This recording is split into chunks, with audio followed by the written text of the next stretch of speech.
20h30 à Paris, bienvenue si vous nous rejoignez. On va plus loin avec Richard Verly, correspondant à Paris, l'édition française du quotidien suisse Blick. Bonjour Richard. Bonsoir. Merci d'être avec nous. Face à vous, Gauthier Ribinski, chroniqueur international, ici même à France 24. Bonjour Gauthier. Bonsoir.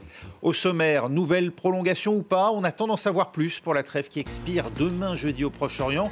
En théorie, car Israël et le Hamas continuent de négocier par le biais du Qatar. L'organisation palestinienne, elle s'est dit prête à reconduire cette trêve pour 4 jours. D'ici là, 12 nouveaux otages sont attendus, 2 déjà arrivés en Égypte. Il s'agirait d'otages russes. Pour ce qui est des Israéliens, une dizaine sont attendus en Israël ce soir. L'Arabie Saoudite, elle s'apprête à accueillir l'exposition universelle 2030. Nouveau succès pour la diplomatie d'influence que mène le prince héritier Mohammed Ben Salman sur la scène internationale. L'objectif, c'est promouvoir son royaume à horizon 2030. C'est tout de suite, on va plus loin.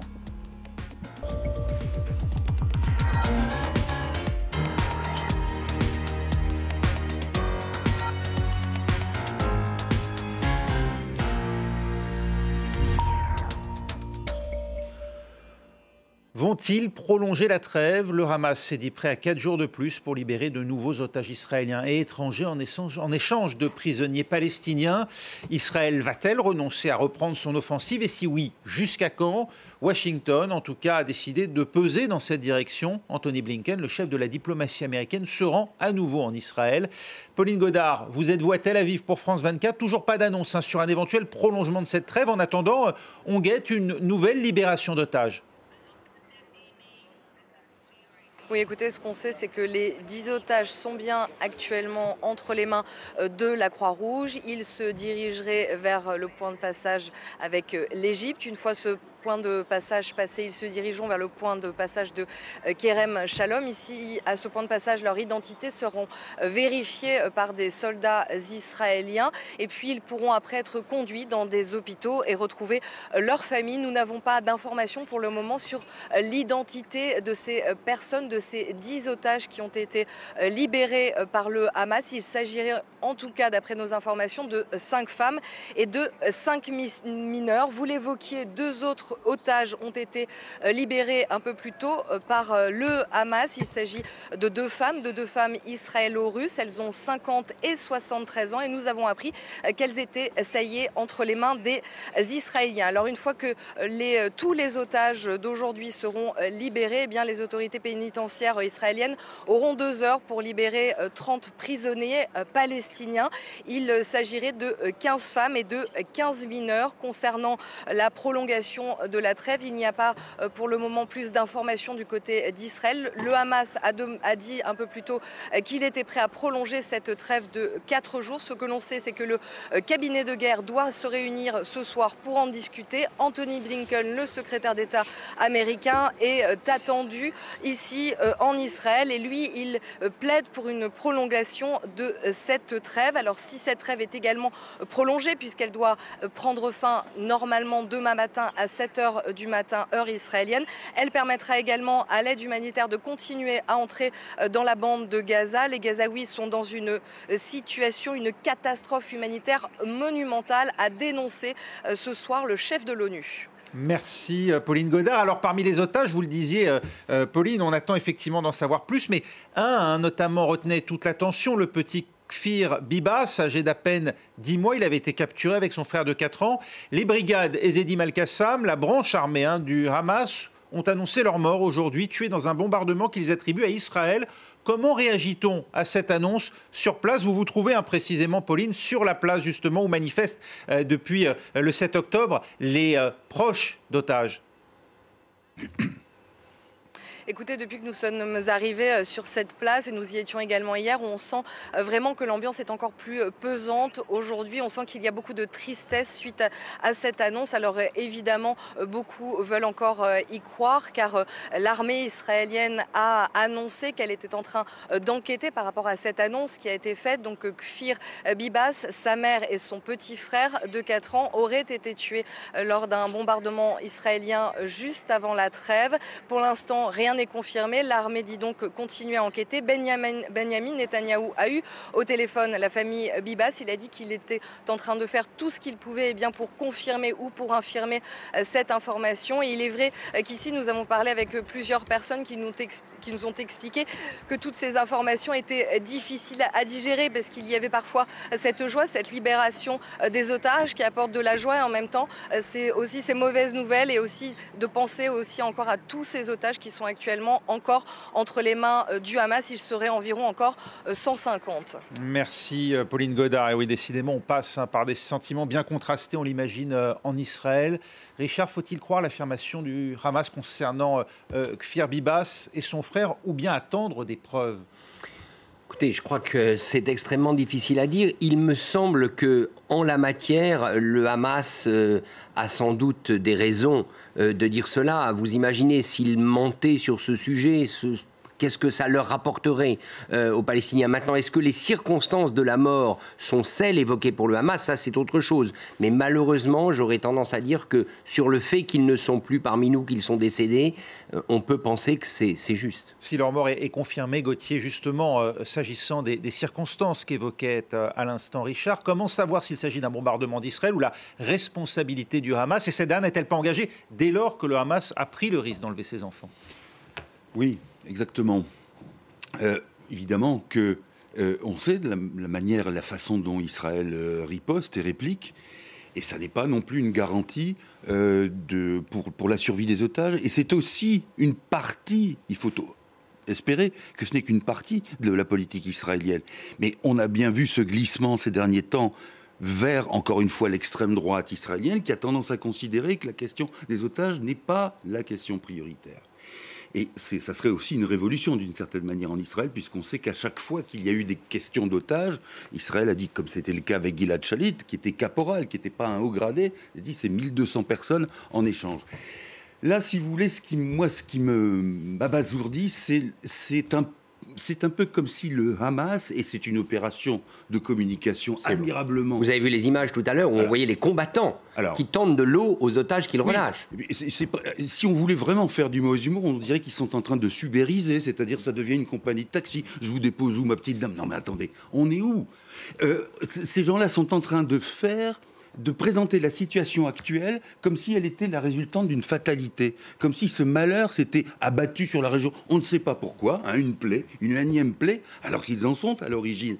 Et donc aujourd'hui, nous en sommes réduits, et c'est normal parce qu'encore une fois, on ne peut qu'espérer qu'il y ait des otages vivants qui sortent, mais nous sommes réduits à commenter ce théâtre d'ombre, cette opération de communication, alors qu'elle n'avait pas lieu d'être. Je veux dire encore une fois que si il y avait des gens aptes à discuter, on n'en saurait pas à dénombrer des milliers de morts des deux côtés. Et donc on nous donne, pardonnez-moi, je sais que ça va mal être compris, mais on nous donne en quelque sorte en pâture ou en pitance les événements actuels et qui sont certes importants pour la vie des gens, mais qui ne sont qu'une déformation à laquelle ont participé les protagonistes. Voilà. Donc il ne faut pas perdre de vue, et quelle que soit l'abomination de la nouvelle, oui, encore une fois, comme vous disiez, le Hamas est responsable. Oui. Enfin, enlever des enfants seuls, en plus, bien sûr que ça conduit à ce genre de drame. Pour autant, face à la mort de cet enfant, face au risque que le Hamas fait peser par cette captivité sur les autres otages, le gouvernement israélien a-t-il d'autres choix que d'accepter la reconduction de cette trêve, compte tenu de la pression effectivement qui s'exerce sur lui au sein même de son opinion publique, Richard Verly? Pour avoir d'autres choix, il faudrait avoir d'autres options militaires. Or, il y a deux choses qui me semblent avoir fondamentalement changé ces derniers jours à la faveur de la trêve.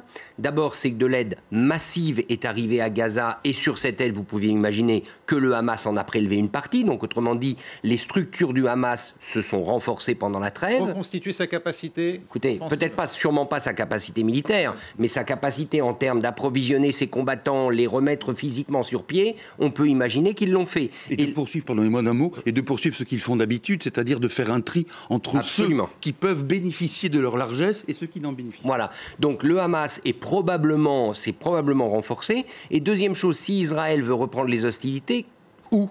Ça veut dire qu'ils vont se mettre à frapper le sud de la bande de Gaza, où sont entassés aujourd'hui les 2 millions de Palestiniens, puisqu'on sait que ceux du nord sont partis au sud. C'est-à-dire que les risques de dommages qu'on dit collatéraux de dommages sur la population civile seraient encore plus grands. Donc moi, je ne vois pas l'option militaire pour Israël aujourd'hui. Il me semble que l'intérêt politique d'Israël est quand même de prolonger cette trêve et de réfléchir à ce fameux redémarrage d'un processus de paix, mais avec quelle alternative palestinienne? Parce que ce qui est frappant, c'est que pour l'instant, sauf erreur, il n'y a dans les prisonniers palestiniens relâchés aucune personnalité d'envergure. Est-ce à dire, et pas Marwan Barghouti notamment qu'on évoquait peut-être, Absolument. est-ce à dire que c'en est fini, Gauthier, de l'offensive terrestre israélienne à Gaza, qu'on habillerait sous la forme de trêve reconductible à l'infini et de libération d'otages finalement? Moi, j'aimerais être aussi optimiste que Richard. Je ne suis pas certain que, compte tenu justement de la configuration de cette coalition au pouvoir en Israël, il y ait quelque chose qui pourrait ressembler à de la raison, c'est-à-dire de considérer qu'effectivement Israël perd quelque chose, ou même plus que ça, en continuant, en poursuivant son offensive. Encore une fois, je pense que l'état d'esprit de cette coalition et ce que Benyamin Netanyahou escompte comme éventuel bénéfice pour lui consiste à dire, et c'est ce qu'il a toujours fait, et c'est là aussi qu'il faut changer les logiciels et les personnes, il a toujours dit aux Israéliens, nous serons toujours menacés, nous ne serons jamais en sécurité, et de toute manière, le monde entier est contre nous. Donc quitte à ce que le monde entier soit contre nous, autant frapper, et puis comme ça, on paiera les pots cassés, mais ça sera plutôt plus avantageux que si on s'était tu et si on était resté quoi. Il me semble qu'il a même dit, il a même dit qu'il était prêt à employer à Gaza les mêmes méthodes que celles qui ont été employées pour dénazifier l'Allemagne. C'est-à-dire qu'il s'est placé dans la même perspective en assimilant le Hamas aux nazis. Oui. Ça voudrait dire, dans ce cas, bombardement de masse, puisque c'est quand même ce qui avait été fait pendant la guerre en Allemagne. Exactement. Le Hamas, de son côté, il va maintenant monnayer ses otages, on l'imagine, à la hausse, à mesure que l'on se dirige vers les libérations les plus précieuses aux yeux d'Israël, en l'occurrence les otages et les hauts gradés. Mais moi, le chiffre qui me frappe dans tout ce qu'on vient d'évoquer, c'est qu'il en reste 150. Ouais. 150, alors que ça fait maintenant 4 jours, plusieurs jours, qu'on présente des images d'otages relâchés. Alors sur les 150, peut-être qu'il n'y en a pas encore 150 de vivants, on le saura au fur et à mesure, mais ça laisse de la marge de manœuvre aux terroristes du Hamas pour jouer un terrible compte à rebours. Faut-il en conclure, Gauthier, que le Hamas va inéluctablement gagner, ou au contraire que sa victoire se fait sur un champ de ruines, celui qui est devenu Gaza à l'issue de cette guerre? Mais les deux. Pour le Hamas, vaincre sur un champ de ruines, c'est la victoire. C'est ça aussi y compris avec les 2/3 de la population déplacée, la moitié des logements détruits. Il va quand même falloir forcément se pencher sur l'après, la reconstruction. Mais se pencher sur... Enfin, si vous voulez, l'emprise politique du Hamas sur la société gazaoui, elle existe, et on le sait, par justement l'attribution de faveurs et de moyens de vivre à peu près correctement pour certains. Est-ce que là aussi, il va y avoir une remise en question de la part des Gazaouis ou de ceux qui restent?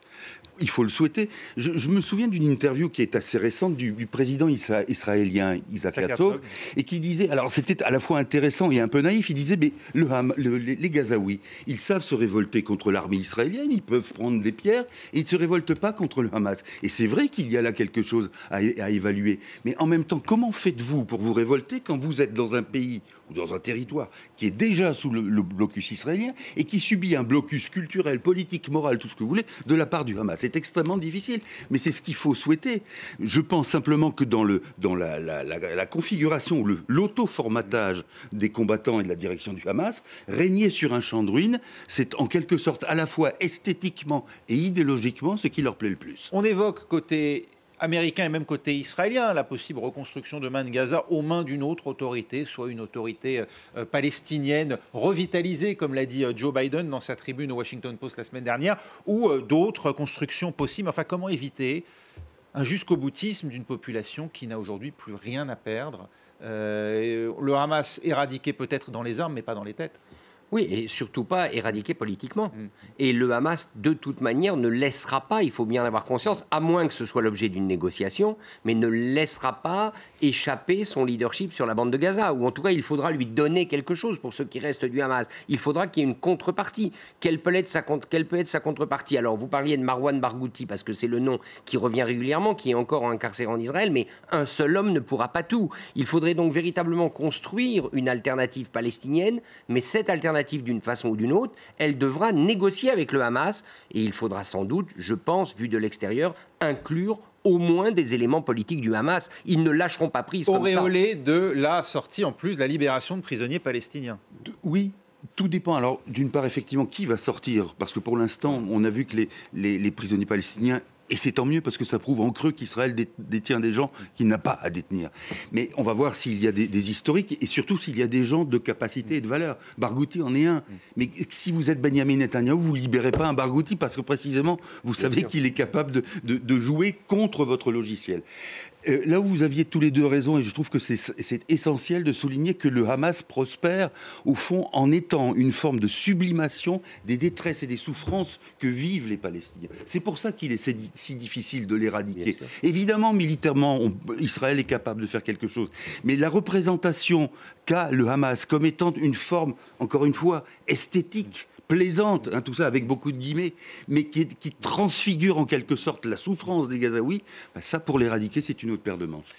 C'est l'un des perdants, en tout cas, de la guerre à Gaza. Jusqu'au 7 octobre, l'Arabie saoudite ne faisait guère mystère de son intention de normaliser, enfin, ses relations avec Israël.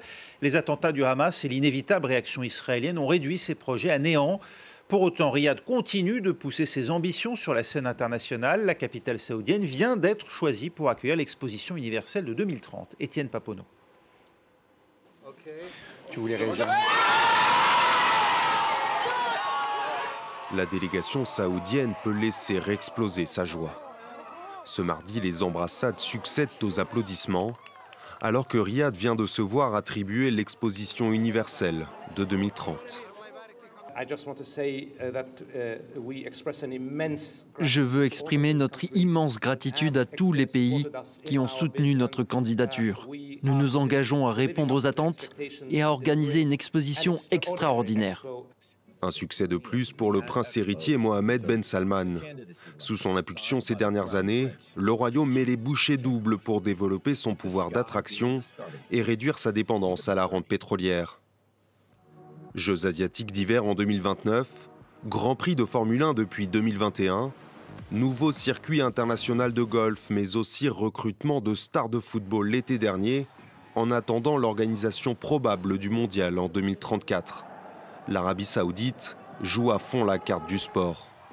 Selon The Guardian, en 2 ans, Riyad aurait investi plus de 6 milliards de dollars dans ce secteur. Pour attirer des millions de visiteurs, l'accent est aussi mis sur le tourisme, le développement d'un écosystème cinématographique ou des promesses de projets pharaoniques avec cités futuristes et hôtels de luxe. Sur la scène diplomatique, le fort activisme saoudien commence à porter ses fruits. Membre des BRICS depuis cet été, Riyad a réchauffé ses relations avec Washington après des années de brouille causées par l'assassinat du journaliste Jamal Khashoggi par les services saoudiens en 2018. Une volonté de changer d'image dénoncée par nombre d'ONG qui pointent l'autoritarisme du régime et le non-respect des droits humains. Selon Amnesty International, en 2022, 196 personnes ont été exécutées en Arabie saoudite, du jamais vu au cours des 30 dernières années. Richard Verly, la victoire saoudienne traduit quoi? Le poids des pétrodollars, l'influence personnelle d'MBS ou la conviction d'un certain nombre de membres de la communauté internationale qu'il va ouvrir ou qu'il ouvre l'Arabie saoudite au monde? Écoutez, c'est plus qu'une conviction parce que le décompte des votes, il est terrible pour les 2 villes concurrentes, qui n'étaient quand même pas n'importe quelle ville. Busan, en Corée du Sud, c'est un port absolument stratégique du point de vue commercial, c'est un des poumons économiques de l'Asie orientale. Et Rome, la ville éternelle. Rome, 17 voix, et si je ne me trompe pas, Busan, 29 voix, alors que Riyad en a obtenu près de 120. Vous imaginez? Donc ça veut dire 2 choses. Ça veut dire que, évidemment, c'est massif, la volonté de soutenir l'Arabie saoudite. Alors pour quelles raisons? Pour quelles raisons ceux qui ont voté comme ils l'ont fait? Là, on peut en parler longuement. Et puis, il y a évidemment une victoire personnelle de Mohammed bin Salman, le prince héritier, qui accumule les succès en termes de vitrine. Mais celui-là me semble particulièrement important parce que ça veut dire l'ouverture au monde, c'est la vitrine. Il n'y a pas de meilleure vitrine que l'exposition universelle. Donc, au fond, jusqu'à maintenant, il avait rempli le magasin sportif, rempli le magasin sociétal d'un certain nombre d'initiatives. Maintenant, on lui donne la vitrine. Et revenu du diable Vauvert, MBS, on s'en souvient, avec l'assassinat du journaliste Jamal Khashoggi au consulat saoudien d'Istanbul, avec aussi sa déconvenue au Liban, avec le Premier ministre Hariri qui avait été convoqué, on s'en souvient, à Riyad justement. Aujourd'hui, tout cela est effacé, Gauthier Rybinski. Mais c'est ça qui est étonnant. Vous voyez, on a quand même la mémoire courte. On parlait de rappeler le cas de Jamal Khashoggi. D'ailleurs, où en est l'enquête, hein? C'est comme si on avait dit oui, d'accord, très bien, les services saoudiens sont responsables. Et ben voilà, on tourne la page. On est encore, me semble-t-il, je ne voudrais pas faire l'oiseau de mauvaise augure, mais on est encore dans ce cas de figure où on espère toujours, par la mansuétude et puis par une forme d'appât, hein, c'est-à-dire en l'occurrence conforter le prince Mohammed Ben Salman dans son projet justement 2030, qui s'appelle également 2030, l'horizon 2030, et en lui disant, en se disant, ben voyez, bon, alors il y a des tas de défauts chez lui, mais on va l'amener sur la voie de la vertu à travers, au fond, une pratique transactionnelle, parce que c'est ça. Et je voudrais rappeler que l'exposition universelle, ça a quand même en soi le concept à autre chose que simplement le confier à un copain ou à quelqu'un dont on espère qu'il va s'améliorer le temps aidant. Sa valeur de vitrine. Oui, de vitrine et puis de réflexion sur ce qu'est l'universel. Je ne suis pas absolument persuadé qu'en Arabie Saoudite, hormis les gens qui se battent pour ça, et il y en a, hommes et femmes, mais je ne suis pas persuadé qu'on ait une conscience très aiguë de ce qu'est ou ce que doit être l'universel. Et encore une fois, nous sommes, c'est pour ça que je n'avais pas fini la comparaison, nous sommes un peu comme nous l'avons fait avec Vladimir Poutine en disant, mais bon, cet homme-là se laissera gagner par la raison, par l'attrait justement de sa vitrine, de sa représentation sur la scène internationale. Qu'est-ce que ça donne tout ça? Je ne suis pas certain, si vous voulez, qu'en oubliant, en passant les exécutions sous silence, en passant, on va peut-être en reparler, la question du droit des femmes, je ne suis pas persuadé que tout cela soit finalement un bon calcul au final. Alors justement, sur cette question du droit des femmes, faut-il regarder la situation de l'Arabie Saoudite ex nihilo ou voir les progrès accomplis, dit-on, depuis que Mohammed Ben Salman en a pris la direction politique et cette forme d'ouverture, c'est cela aussi qui semble séduire, en tout cas qui a séduit au début par son discours un certain nombre de chancelleries occidentales, Richard Verly. Effectivement, si vous parlez avec des diplomates qui travaillent dans la région, tous vous diront qu'il faut prendre au sérieux ce qui se passe en matière d'augmentation des droits pour les femmes et que c'est d'autant plus sérieux que ce qui se passe en Arabie Saoudite aura obligatoirement un impact sur le monde arabe, l'Arabie Saoudite, la Mecque, les lieux saints et le rôle de magistère moral un peu que ce pays a sur le monde musulman. Donc moi j'écoute et j'entends ce que disent les diplomates qui estiment que c'est important. Après, il y a la posture personnelle de Mohammed Ben Salman qui veut, d'une certaine manière, on a connu ça en Chine dans un contexte politico-religieux totalement différent, qui veut séparer le temporel, qui veut séparer toute la doctrine politique de l'économie, qui veut au fond moderniser le pays sans le démocratiser, ou en le démocratisant de manière très contrôlée, et là l'élément de contrôle c'est l'islam. Est-ce que ça peut marcher? On a vu dans d'autres endroits qu'à un moment donné, les régimes autoritaires, et l'Arabie Saoudite s'en est un, lorsque vous ouvrez les vannes, il y a un moment donné où ça commence par vous remettre en cause, et à ce moment-là, beaucoup sont tentés de reverrouiller. Pour autant, et c'est ça qui est curieux, Gauthier Rybinski, il remporte effectivement ses succès avec l'organisation de ses compétitions. Cristiano Ronaldo qui vient également en Arabie Saoudite. On pourrait citer bien entendu les Jeux asiatiques de 2027 et puis peut-être la Coupe du Monde de football, qui sait, 2034 je crois. Toujours est-il qu'en revanche, en matière d'influence géopolitique, on a le sentiment que ces derniers temps, il a plutôt perdu du terrain face à l'Iran par exemple. Oui, bien qu'il y a encore ce rapprochement assez hors norme et peut-être contre nature, qui sait, entre l'Iran et l'Arabie Saoudite. Oui, et puis il y a aussi cette affaire yéménite qui est catastrophique pour l'Arabie Saoudite, qui pourtant est armée jusqu'aux dents et pas par n'importe qui, puisqu'il y a entre autres la France qui vend beaucoup l'Arabie Saoudite. Là encore, si vous voulez, je crois que moi je ne contredis pas ce que dit Richard sur le fait qu'effectivement il y a des choses qui avancent. Le risque simplement, il faut voir les choses qui avancent. Le risque, c'est de ne voir que ça et de se dire finalement on est sur la bonne voie. On fait, vous savez, ce qu'on appelle contextualiser. Ça c'est le grand mot. Hein. On contextualise et puis les gens vous diront ah mais attention, l'Arabie Saoudite a fait des progrès en matière de droits des femmes. C'est quand il fait très froid, c'est comme ça. Vous savez, il fait -5. Quand on passe à 1 ou 2, on dit oula, il fait chaud. Non. Non. Le droit des femmes, pardon, mais ça ne se segmente pas comme on est à la boulangerie ou à la boucherie en disant « j'en voudrais bien un petit peu plus, hein, mettez-moi 100 grammes de plus ». Non, ça ne fonctionne pas comme ça. Et si vous voulez, le fait que dans une société précisément non démocratique, c'est là qu'il faut voir le nœud de l'affaire. Non démocratique, ça veut dire que pour les femmes, il n'y a pas d'issue dans une société qui ne sera pas démocratique. Il y aura toujours une tutelle, et sinon, c'est vrai que ça peut être présenté comme étant vertueux.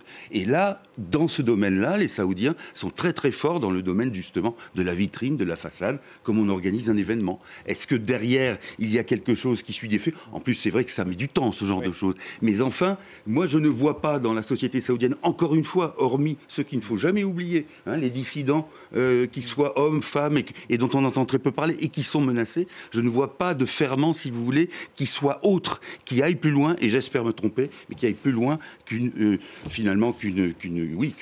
l'établissement d'une façade. Alors, il peut arriver néanmoins que ce genre de grands événements, on pense aux Jeux Olympiques, ait un impact démocratique. Ça a été vrai une fois, c'est pour les Jeux Olympiques en Corée du Sud dans les années 80, où là, effectivement, l'impact des Jeux Olympiques a coïncidé avec la démocratisation du pays qui, depuis, n'a pas été remise en cause. Donc, quand même, laissons une chance à ces grands événements, parce que qui dit exposition universelle dit arrivée massive de touristes, dit ouverture des frontières, etc., etc.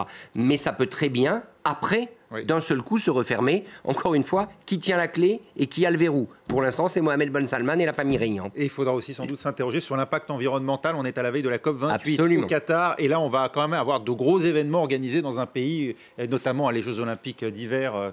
Enfin, pas les Jeux Olympiques, les Jeux asiatiques d'hiver. Là, on a du mal à comprendre. Oui, juste d'un mot pour corroborer ce que disait Richard.